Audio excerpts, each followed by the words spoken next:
Alors nous avons 3 grandes revendications.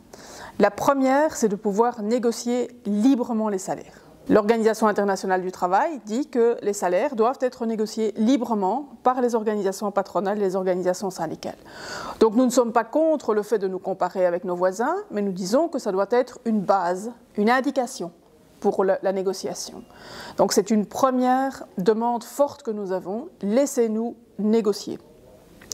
Et nous appuyons cette revendication sur un argument qui est que depuis 1996, chaque fois qu'il y a eu des marges indicatives qui ont été discutées, qui ont été mises en œuvre ou proposées par le Conseil central de l'économie, qui doit calculer ces éléments-là, jamais nous ne les avons dépassés. Donc dire que s'il n'y a pas quelque chose de contraignant, nous sommes des acteurs irresponsables, c'est quelque chose qui ne tient pas la route. Donc nous demandons, première revendication, de pouvoir négocier librement les salaires. Deuxièmement, nous disons que nous voulons bien nous comparer avec nos voisins parce que nous pensons que c'est pertinent. C'est une manière aussi de savoir un petit peu quelle est la température dans les pays voisins. Mais nous disons que nous devons le faire sur une base qui est une base claire et comparer des pommes avec des pommes. Et donc nous demandons à pouvoir nous comparer sur base du coût salarial horaire. Ce qui veut dire qu'on ne tient pas compte du nombre d'heures par semaine que l'on travaille dans un pays. Est-ce qu'on travaille plus que chez nous ou moins que chez nous? Qu'on ne discute pas de savoir s'il y a eu des diminutions de cotisations de sécurité sociale ou des subventions qui ont été accordées aux entreprises. On regarde le coût réel pour l'employeur par heure prestée.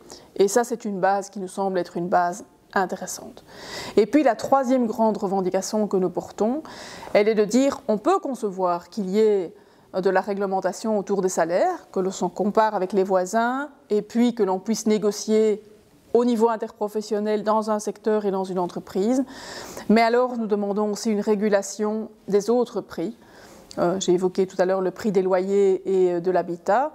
Si les prix continuent à augmenter beaucoup plus fort que n'augmentent les salaires, ben bientôt une génération entière ne pourra plus se loger. Nous voyons que les dividendes, crise financière ou pas crise financière, crise Corona ou pas crise Corona, ont continué à augmenter.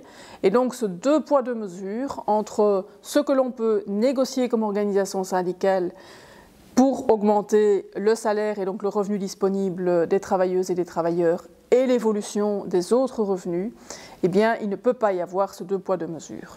Donc vraiment, ça, ce sont les 3 balises que nous mettons pour réécrire finalement une nouvelle loi qui alors devrait avoir une base zéro, sans écart historique à la hausse ou à la baisse, en 2021 ou en 2022. Donc au jour d'aujourd'hui, une loi pour les négociations d'aujourd'hui et de demain.